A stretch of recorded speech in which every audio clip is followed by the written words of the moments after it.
পুরুলিয়ায় গণধর্ষণের ঘটনায় অভিযুক্তদের দৃষ্টান্তমূলক শাস্তির দাবিতে পুরুলিয়া সদর থানায় ডেপুটেশন দিল এসইউসিআইসি।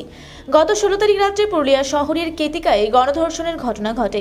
এই ঘটনায় জড়িতদের উপযুক্ত শাস্তি, শহরে মহিলাদের নিরাপত্তা, মদ জুয়ার প্রসার বন্ধ, রাত্রিতে পুলিশের টহল বাড়ানো, অত্যাচারিত মেয়ের পরিবারের নিরাপত্তা দেওয়া এবং এই ধরনের নৃশংস অত্যাচার বা ধর্ষণের ঘটনা যাতে না ঘটে তার জন্য প্রশাসনিক ব্যবস্থার কড়া পদক্ষেপ নেওয়ার দাবি লিখিতভাবে জানানো হয় পুরুলিয়া সদর থানায় এসইউসিআই পার্টির পুরুলিয়া শহর লোকাল পার্টির মহিলা সেলের পক্ষ থেকে। এই ডেপুটেশনে উপস্থিত ছিলেন এসইউসিআই কমিউনিস্টের পুরুলিয়া শহর লোকাল কমিটির সদস্যা শোভা মাহাতো ও স্বপ্না মুখার্জি সহ অন্যান্যরা। তারা জানান, এই বিষয়ে প্রশাসন সঠিক পদক্ষেপ না নিলে আগামী দিনে তারা বৃহত্তর আন্দোলনের পথে নামবেন। আমরা পুরুলিয়া টাউন থানায় আজকে এসেছি যে পুরুলিয়া মানে সুদূর পুরুলিয়ার বুকে যে ধরনের ঘটনা ঘটেছে কেতকাই, সেই ঘটনার প্রতিবাদে আমরা এটা থানায় জানতে এসেছি। বিভিন্ন সোশ্যাল মিডিয়া, বিভিন্ন মানে পেপার মাধ্যমে যে কথাগুলো আসছে, নানান বিভ্রান্তিকর কথা আসছে আর কি।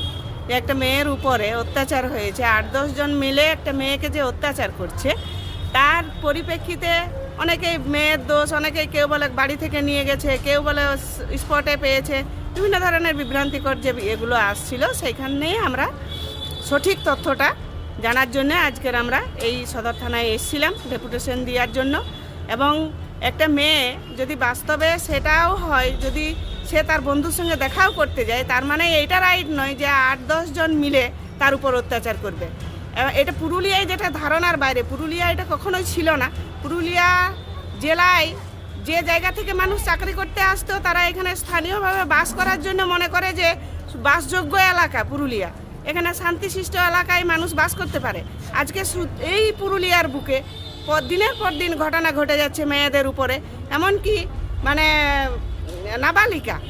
এই যে দুটো ঘটনা, ভাটবাঁধে যে ঘটনাটা ঘটেছিল নাবালিকা মেয়ের উপরে অত্যাচার, আজকের কেতকাতে যে ঘটনাটা ঘটলো নাবালিকা মেয়ের উপরে অত্যাচার, এগুলো কি হচ্ছে পুরুলিয়ায়, যে এটা জানার জন্যই আমরা থানায় এসেছিলাম। এবং ওসি আমাদের সঙ্গে সেকেন্ড অফিসার খুব ভালো ব্যবহার করেছেন এবং উনি বলেছেন যে সত্যিকার অর্থে এর জন্য মদ হলো একটা ভিকটিম, যে জন্য মেয়েরা আজকের বিভিন্ন জায়গায়, মদের জন্য মেয়েরা আজকে বিভিন্ন জায়গায় এই ধরনের মানে ভিকটিম হচ্ছে।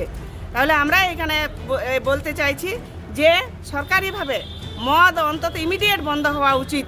সরকার লাইসেন্স প্রাপ্ত হোক বা সরকারি মানে লাইসেন্স না হোক, মদের একটা যে বিশাল প্রসার হয়েছে গ্রামে গঞ্জে শহরে, এটা ইমিডিয়েট বন্ধ হওয়ার জন্যে আমরা থানায় এসেছিলাম। থানা আমাদের সাজেশন দিয়েছেন যে এক্সাইজ অফিসেও আপনারা একটা দেন।